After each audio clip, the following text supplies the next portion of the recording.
Парни, были ли у вас странные криповые тёлки? Вспомните их худшие выходки. Когда я учился в колледже, как-то раз она приперлась ко мне в общажную хату. Постучала в дверь, и я не открыл. Было уже очень поздно, я был уставший и вообще ее не ждал. Она стала стучать все сильней и сильней. Кто-то пожаловался на шум, приехала полиция и попросила ее уйти. Она ушла, но через 5 минут она вернулась снова и продолжила стучать. В какой-то момент ей надоело, и она ушла уже окончательно. С утра я встал и обнаружил у себя перед дверью человеческое говно. Может, ей просто очень нужно было в туалет? Ха, да не, она жила в том же здании. Думаю, что она насрала от злости. Только начали встречаться, показываю ей фотку моего сына. Она: а что ты с ним будешь делать, когда у нас появятся дети? Твою мать, вот так звоночек. В 1992 я встречался с одной тёлкой из Чили. Она очень-очень-очень фанатела от группы Абба. Перед тем, как заняться любовью, она заставляла меня танцевать голышом, напевая Take a Chance on Me. Если я говорил, что не хочу этого делать, она грозилась, что никакого шпили-вили не будет. Ну, а учитывая, что мне тогда было 18, и на уме было лишь одно, как вы понимаете, я и пел, и танцевал. Ненавижу диско. Когда я впервые оставил ее у себя дома одну, она обшмонала всю мою хату, залезла в телефон, комп и камеру, потому что, как она потом объяснила, она хотела узнать меня получше. В итоге у нее из-за этих вещей создалось ложное представление обо мне. Вот поэтому у меня запаролено все: телефон, планшет, хромбук, комп и так далее. У меня на телефоне постоянно выскакивает уведомление: вы часто здесь бываете, отметьте эту локацию как безопасную, чтобы больше не нужно было вводить пароль. Ха-ха! Учитывая, что я живу с другими людьми, это последнее место, где у меня будут незапароленные девайсы. Спустя 2 недели свиданий девушка пригласила к ее маме на ужин. Посреди ужина я осматриваюсь и понимаю, что она взяла мои фотки с MySpace. В те времена было еще норм сидеть на MySpace. Распечатала их, нашла для них рамки и расставила их по всему дому вперемешку с их семейными фотками. Они поржали с моей реакцией. Помню, как я сказал им со всей серьезностью: если это действительно шутка, то это уморительно, но если нет. Они так мне и не ответили, это была шутка или что. В любом случае, вскоре мы с ней расстались. Я проснулся посреди ночи поссать. Моя девушка, услышав это, зачем-то пошла за мной и села под дверью. Я ее вообще не слышал. Знали бы вы, как я обосрался со страху, когда открыл дверь и увидел, что у моих ног в 3 часа ночи сидит какой-то гуманоид. Девушка, с которой я когда-то встречался, взяла свой использованный тампон, высыпала из моей электробритвы сбритые волосы и сделала из всего этого куклу Вуду, которую она грозилась использовать, если мы вдруг расстанемся. Потом она засунула ее в коробочку для ланча, закопала ее на пляже и набросала карту, как ее найти. Сейчас у этой барышни муж и 2 детей.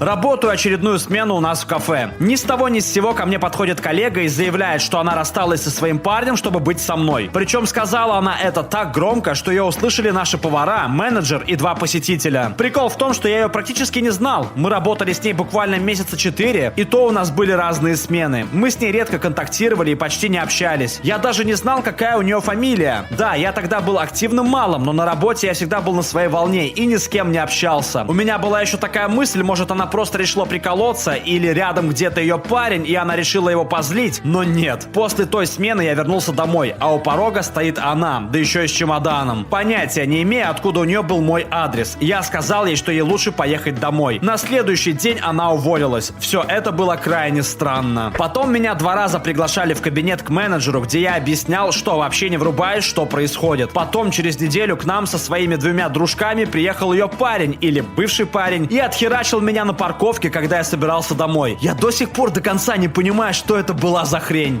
Пришел поздно домой и получил за это от бывшей ножницами в живот. Она решила, что раз я не отвечаю на ее звонки, то это значит, что у меня есть другая. У меня никого не было. Как потом выяснилось, ножницы вошли на 7,5 сантиметров. Я, находясь в полных непонятках, повалил ее на пол и попытался усмирить. Следующий кадр: я очнулся через 4 дня и узнал, что пришел ее брат, увидел, как я душу его сестру. Подумал, что я напал на нее, взял чугунную сковороду и вмазал мне по башке. 12 швов спустя я зарекся больше никогда с ней не разговаривать. Не стоит связываться с сумасшедшей бабой, даже если она красотка. В 5 классе у нас были уроки о семейной жизни, что по сути было половым воспитанием. Во время одного из уроков моя одноклассница показала на меня пальцем и сказала, что хотела бы от меня забеременеть. Надеюсь, она не знала, что это значит. Первое свидание. Она: а какая у тебя группа крови? Я: первая положительная. С чего такой вопрос? Она: это хорошо, значит мы сможем завести детей. Я: ставлю новый мировой рекорд по бегу. Она случаем не японка или фанатка японской культуры поп-культура, аниме и так далее. Группы крови для некоторых японцев это как знаки зодиака на Западе. Ты можешь сказать: у меня первая положительная, на что тебе ответят: ну да, по твоему темпераменту чувствуется, что первая положительная, что бы это ни значило. После этого обычно следует совет, что тебе нужно найти себе пару какой-то другой определенной группы крови. Кстати, по этой же причине во многих файтингах в описании персонажа указывается группа крови. Примерно после третьего свидания она начала вести себя так, будто мы уже помолвлены. Ну что, когда мы летим в отпуск? Как думаешь, нам будет лучше пожениться в церкви? А ты сколько хочешь детей? Я тут же с ней разошелся. В отместку она позвонила в полицию и сказала, что я с ней жестоко обращаюсь. К счастью, из этого ничего не вылилось. Когда я пошел учиться в мед, на меня запала девочка, которая была на 3 года младше меня. Поначалу все шло довольно спокойно и ограничивалось всякими фразочками типа «ты мой краш». Потом она начала спрашивать обо мне у моих друзей и писала мне в соцсетях с учеток ее друзей. Я списал такое поведение на ее возраст. Но затем она начала вторгаться в жизни близких мне девушек, включая мою сестру. Она писала им, что они меня не заслуживают и что я принадлежу только ей. В то же время она начала ошиваться у моего соседа. Она сидела у него допоздна и иногда отказывалась добровольно уходить, пока мой сосед не начинал говорить про меня гадости. Да и вообще она стала часто тусить в нашем дворе и делала вид, что случайно натыкается на меня. Еще иногда я постил на Facebook и в Twitter разный музон, который мне нравился, и она под каждым треком оставляла свои треки, будто я выкладываю всю эту музыку специально ради нее. Затем на последнем году учебы она написала мне письмо на 80 страниц, в котором она объяснялась мне в любви и сравнивала меня с Мессией. Но знаете, в чем самое адок? Это все было несколько лет назад, а пару месяцев назад она устроилась туда же, где сейчас работаю я. Мой ночной кошмар еще не окончен. Плиз, выложи эту любовную записку на 80 страниц. Я отдал ее на хранение моему близкому другу на случай, если она меня прикончит и понадобятся улики. Я спокойно себе работал, как вдруг заходит одна посетительница. Она была полновата и выглядела весьма потрепанно. На голове у нее был полный бардак, она была в пижаме, на ногах у нее были разные ботинки. Она приближается ко мне и спрашивает: слушай, я нормально выгляжу? Просто у меня сегодня первый день в Убере, нужно выглядеть презентабельно. Я такой: ага, и пытаюсь от нее слиться. Но она меня не отпускает. Я сам не знаю, как до этого дошло, но в итоге она мне начала затирать про свою кожу и про то, что ей нельзя мыться обычным мылом, а нужно использовать какую-то там другую херню. Не помню уже что. Далее она сунула мне свою руку и сказала понюхать ее, чтобы я проверил, нормально ли от нее пахнет. Я вежливо отказался. Она сделала это еще раз и дала мне понять, что пока я не понюхаю, она и с места не сдвинется. Наконец я ее понюхал, сказал, что все окей, и скорее подальше от нее сдриснул. Это был один из самых некомфортных разговоров в моей жизни.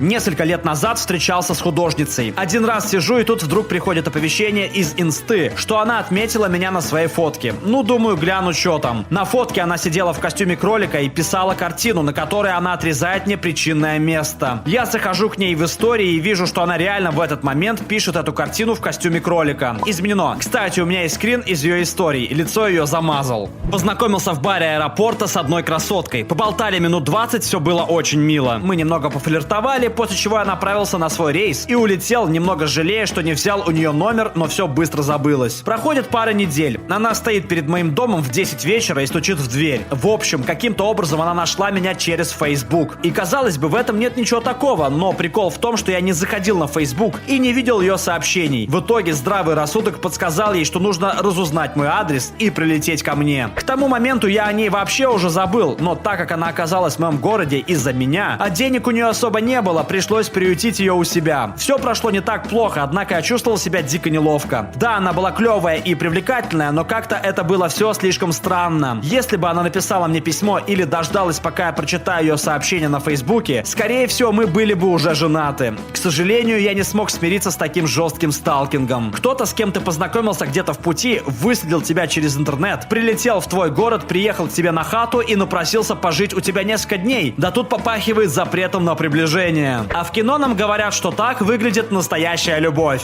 На протяжении нескольких лет я работал водителем лимузина. Одним прекрасным вечером ко мне через разделитель начала лезть какая-то бухая баба. Она пыталась сесть на переднее сиденье. Я хотел остановиться, но мы ехали по очень оживленной части хайвея, поэтому мне не оставалось ничего, как попытаться ее угомонить. Мне было реально стрёмно, что она как-нибудь пихнет меня или схватит руль, или сделает еще какую-нибудь глупость, которая приведет к аварии. После того, как она, извиваясь, добралась до переднего сиденья, она начала гладить мое бедро и приговаривала: «Не хочешь бросить свою девушку ради меня?» В это же время ее подруги сидели сзади и усыкались от того, какую уморительную херню она творит. Прежде чем мы доехали до съезда с хайвея, где можно было остановиться, она еще несколько раз тянулась к моему причиндалу. Пришлось пригрозить ей отменить всю поездку, если она не вернется назад к своей компании. На самом деле у меня уже были похожие истории, но это была первая, когда девушка поставила под угрозу жизни всех присутствующих. Как правило, в таких компашках всегда находится одна здравая баба, которая держит своих сумасшедших подруг в узде.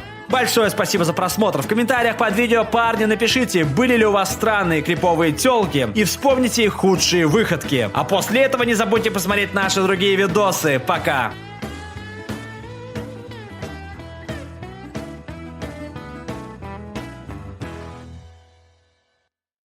All right, everyone's presentations are done.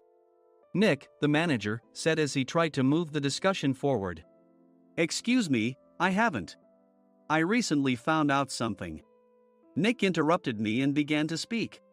There's apparently someone in this department who didn't graduate high school and is just a part-timer. Meetings should be for employees only. Absolutely right. His lackey, Mike, of course, agreed with Nick. I'm leaving. After leaving the meeting room, I started to shut down my computer. I noticed that an email had arrived, not in my personal inbox, but in the company's shared email. Thinking, there's no point in speaking up, no one will listen, I went home quietly. The next day, I heard a commotion from Nick's desk. He was staring at his computer screen, his face pale. Nick! Is something wrong? Mike looked at the screen with him. And he turned even paler than Nick. Why is he so angry? Knowing the reason for Mike's distress, I thought to myself, serves them right. My name is Adam. My mother passed away when I was in the 9th grade, and I was raised by my father. Well, you could hardly call it being raised. After my mother passed, my father changed. He drowned his sorrows in alcohol, and though he still went to work, he squandered our living expenses on horse racing. Because of that, I had to start working part-time as soon as I entered high school. Every month, I went to the convenience store with bills in hand that couldn't be auto-deducted from my father's account. Even though I endured it because I didn't want to be alone, I reached my limit in my second year of high school and dropped out. I found a live-in job at a distant inn. Thank you for everything. The day I left home, my father, still staring at the TV, spoke. Take care. That was our last conversation. Back then, 18 wasn't the age of majority, so I needed my father's permission to work, and I couldn't hide my place of employment. Yet, my father never visited me even once. I kept working just to survive, and before I knew it, I was 42. Years of hard work paid off, and I was transferred to the headquarters. I was thrilled to be recognized by the company, as I thought I'd be working in the field until retirement due to my lack of formal education. Listen up. Our work can change the future of our employees. Don't drag us down. On my first day after the transfer, Nick, dressed in an expensive suit, spoke sternly. There was a reason for this. Our inn was located in a prominent tourist destination, known so well that everyone in the state could sing its commercial jingle. At its peak, we had 5 locations within the state. But that was long ago. Due to financial difficulties and aging facilities, only the place where I had worked for many years and the original establishment remained. I was prepared to lose my job anytime, but now there was a glimmer of hope. With the rise of social media, the tourist area where the inn was located started gaining attention again. Depending on how hard the sales department, where I was transferred, worked, we could either thrive or be forced to give up this prime location to the new hotel chains continuously popping up. For Nick, who had switched careers from another industry to strengthen our sales, this was a battle he couldn't afford to lose. I understood why he had to be strict. I will do my best. Nick sneered at my enthusiastic declaration. Did you not hear what I said? I'm sorry. I thought I was listening carefully. Out of habit from years of customer service, I apologized reflexively, though I had no idea what had offended him. Someone was watching me with a smirk. In this department, there are those who are expected to excel and those who have been shoved here because they have nowhere else to go. You are the latter. It was Mike, the section chief. He's 7 years younger, at 35. But he was called to headquarters much earlier than I was and had been moving around within the headquarters ever since. I'm not jealous, but I can't accept that he's my boss. Graduating from a prestigious university, he has an unusually high pride and caused many problems as a newbie, making things very difficult for me when I was the front desk leader. When I found out Mike was transferred to the sales department a month before me, I was disheartened. Mike is right. With just a middle school diploma, there's not much you can do. Don't even think about achieving results. As if I didn't exist, Nick remarked, "I'm thirsty." Mike eagerly ran to the coffee maker. It seems Mike is Nick's lackey. I regretted being happy about my transfer to headquarters, wishing I had stayed on site forever. Send a direct mail to every company on this list by the end of the day. Nick only assigned me tasks that even a new graduate could handle. What? There are over 1,000 companies. You want me to send to all of them by today? Yes, if you and your fellow misfits split the work, even those with nowhere else to go should finish by today. I glanced at the employees typing away expressionlessly. They were worn out from customer service, only thinking about leaving on time, or were women reassigned after having children, with zero motivation for work. Even Sam, a new graduate from the same university as Mike, who was supposed to be among the expected achievers, had no enthusiasm for the job, having joined the company wanting to do customer service. "I don't care what they say, I plan to quit any time," he said. Only Nick and Mike were highly motivated, making all the decisions between the two of them.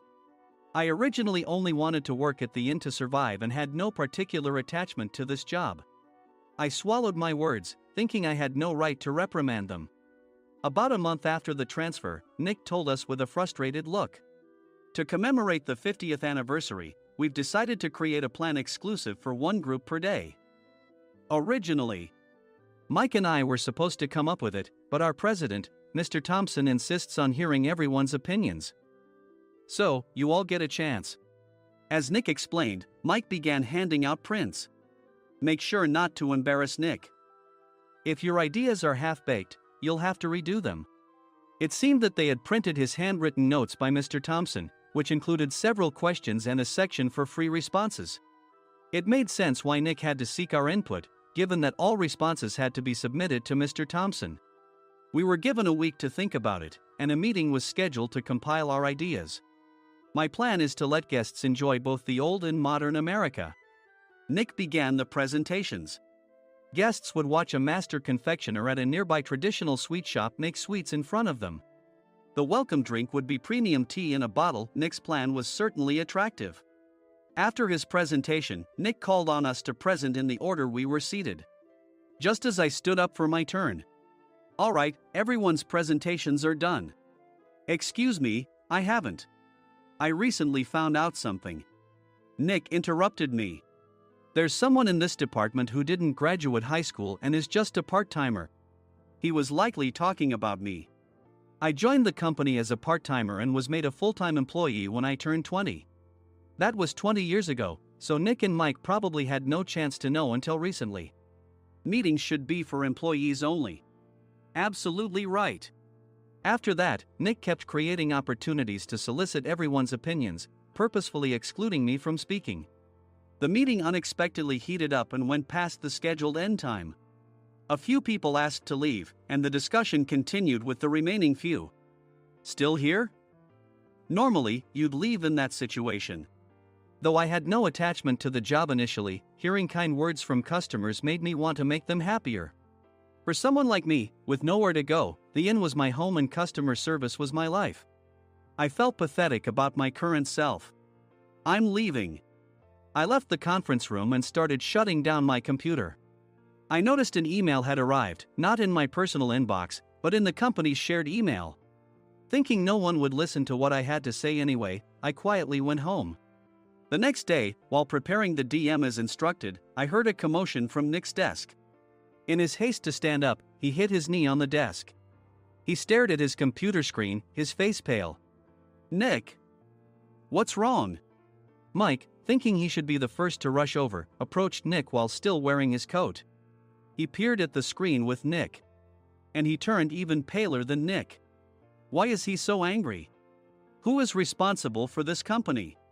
Nick, more irritated than ever, asked, and Mike answered without checking. "Probably Sam." Sam wasn't there because he was attending a morning training session for new hires. Nick gave up on getting angry and returned his gaze to the screen. They were looking at an email that arrived right after the end of the working day yesterday. Apparently, no one, including me, had checked it before leaving. The email was from a large company that used us for their annual employee trips. The president and executives of that company also frequently used our services personally. President of the company, Mr. Mason himself, had declared that neither he nor his company would ever use our services again. Well, some companies cancel their employee trips or stop using our services due to financial struggles. Let's just move on. Mike kept wiping the sweat from his forehead with a handkerchief. Knowing why Mike was so agitated, I quietly watched their interaction. Do you know how much revenue we get from that company? We can find other guests to fill the rooms, but we'll lose the banquet costs, gift shop revenue, rental car fees, and more. Moreover, the gifts were supposed to be prepared by the traditional confectionery shop involved in Nick's proposed plan. If it's known that we incurred such a huge loss at this critical time, Nick's position in the company would be jeopardized. Nick took a deep breath, seemingly trying to calm himself. All right, Mike. Go to New York right now and apologize to Mr. Mason. What? You're coming with me, right? I have urgent work to do. I trust you, which is why I'm entrusting this to you. Please. Mike, believing Nick's sincerity, agreed with a determined look on his face, saying, yes. That's Nick for you. Even if Mike went to apologize, Nick would shift all the blame onto him if the client didn't change their mind. Well, it was Mike's fault to begin with, so it served him right. About 3 hours later, Sam answered a call from somewhere and repeatedly apologized, saying, I'm very sorry. Everyone watched to see what was happening. After ending the call, he informed Nick with a weary tone. When Mike arrived at the client's company, he only made things worse, further infuriating Mr. Mason. He was demanding, get his boss here immediately. It was no wonder Sam was exhausted, dealing with such a call right after returning from training. What is that idiot doing? All right, Adam, you're coming with me. If sacrificing Mike didn't work, then I must be next. Normally, I'd want to refuse at all costs, but I saw an opportunity in this situation. If I can be of assistance, I'd be happy to join you. I immediately followed Nick, and we flew to New York. When we introduced ourselves at the reception, it became clear how serious the situation was, as the receptionist personally escorted us to the president's office. Angry voices leaked through the door, making both Nick and me uneasy. Excuse me. I'm Nick, the supervisor. I understand my subordinate has caused you trouble, and I deeply apologize. Nick, with his experience in the corporate world, knew enough to offer an apology before excuses. However, his customer service skills left much to be desired. I sighed as I saw Mike trembling like a small dog in the corner of the room. What kind of training are you giving your subordinates? Mr. Mason glared at Nick with a red face. The intensity of his gaze made even Nick take a step back. Regrettably, I joined this company only 2 years ago and was unaware of Mike's issues. I should have identified his shortcomings sooner. Indeed. I should have realized sooner. No sensible person would come to apologize and then give a lengthy presentation on the drawbacks of not using their in. Nick froze, his mouth slightly open. Suspecting the worst, I picked up the documents that had fallen to the floor. It seemed Mike hastily prepared these documents on the plane, listing the disadvantages.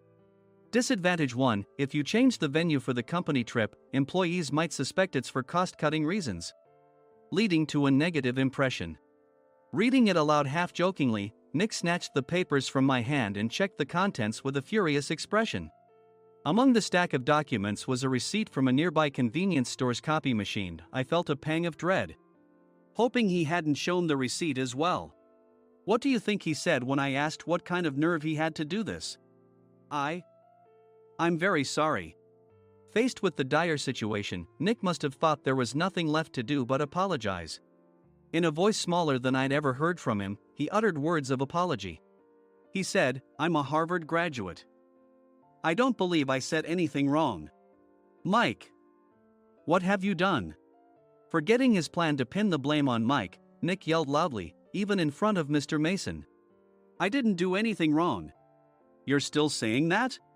Look at him. Mike pointed at me with a shaking hand.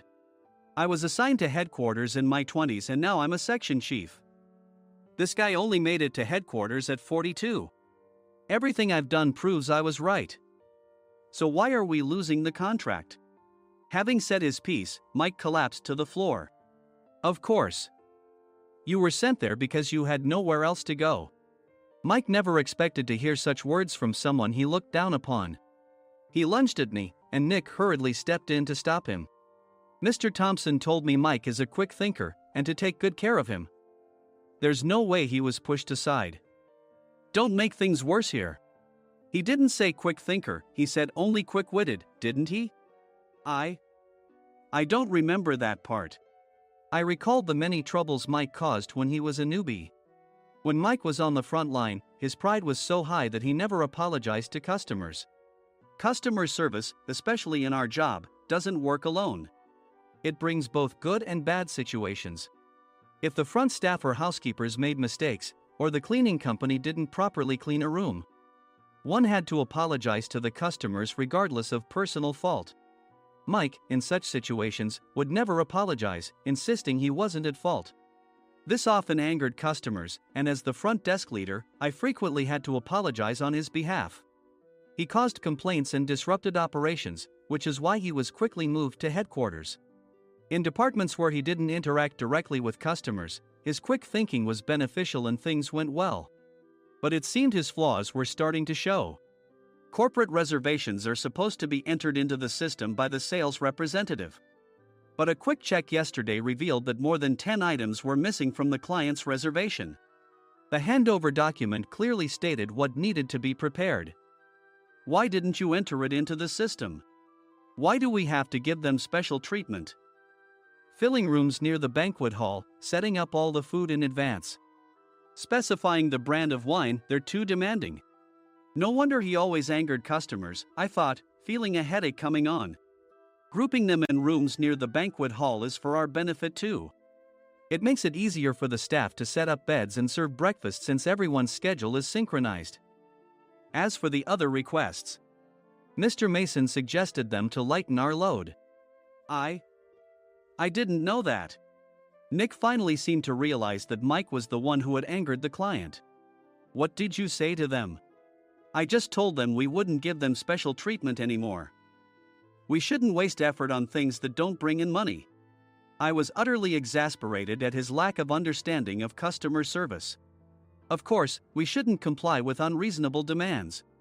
But carrying over successful practices from past stays makes customers feel remembered and enhances their experience. Good memories encourage repeat visits. That's part of our job. I looked down at Mike, who was sitting on the floor. In our job, nothing is a waste. Mr. Thompson likely moved you to the sales department, hoping you'd finally understand this. How do you think he feels now that you failed to meet his expectations? Mike, tears in his eyes, fled the president's office. I was amazed he still hadn't apologized. You have it tough, Adam. It's okay, we're all employees of the same company. I deeply apologize for this disrespectful incident. Especially after all the care you've shown us. If it weren't for you, Adam, I really would have stopped staying here. When I heard you were moving to the sales department, I was willing to reconsider if you handled it. Seeing us talk so amicably, Nick's face contorted. Do you two know each other? Adam's service is excellent. I always requested him specifically. Normally, we don't accept specific staff requests, but we made an exception for Mr. Mason, adjusting my shifts accordingly. He had personally stayed at our hotel just before my transfer, and during casual conversation, I mentioned, I'm moving to the sales department soon. If I hadn't told him then, things could have been much worse. Please continue to take care of us. I look forward to it. On the return flight, Nick awkwardly offered me a can of beer. It's still working hours. Of course, I had no intention of forgiving him for a single beer. Nick might try to pin everything on Mike and avoid any consequences. While pondering this, a startling fact came to light. Nick, the tea bottles for the plan have arrived. I handed Nick a bottle labeled with our inn's name. They look good. What are you talking about? These are plastic bottles. I had assumed we would use the trendy, high-end bottling tea. But what arrived were ordinary plastic bottles of tea with customized labels. The only unique aspect was the label, which had the inn's name, making it look customized. Upon further investigation, I discovered that a substantial amount of money was set to be paid to the tea company. It was priced like bottling tea. Does this plastic bottle really cost $100 each? The tea inside is specially blended for us. The extra cost is for that. Wouldn't it be better to use another tea company? Or is there a specific reason we must use this one? As Nick continued to make excuses, I showed him a printed email. I informed the tea company's president, Mr. Mitchell, that we discovered irregular payments and he confessed. He said you two were high school classmates and planned to split the extra money. That idiot. Why did he confess? That's not important. You should worry about yourself, this could turn into a police matter. Opening the bottle cap, I suggested. How about calming down with this tea? It supposedly has a relaxing effect. Nick drank the tea frantically. In the following days, decisions were made about their fates. Mike was reassigned to the General Affairs Department, with no chance of transfer or promotion, as per Mr. Thompson's orders. As for Nick, since the payment to the tea company hadn't yet been made, he narrowly avoided legal trouble. Instead, he was encouraged to leave the company, and to avoid further complications, Nick submitted his resignation. Rumor has it that connections between HR departments have made it difficult for him to find new employment. Even though it was good to have those two gone, something unexpected happened in the sales department.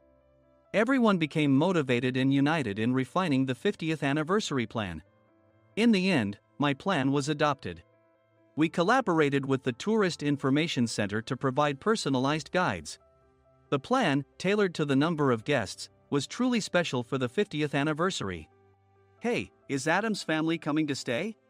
I immediately booked that special plan for my family. Sam noticed it on the reservation list and quickly picked up on it. Yes, I'm inviting my father. That's great. I might invite my parents too. I lacked the courage to face my father just as Adam. But here, with the confidence Mr. Mason praised, I felt ready. The 50th anniversary plan was a perfect opportunity to reconnect with my father. I hoped to bring back the days when we could laugh together as we once did.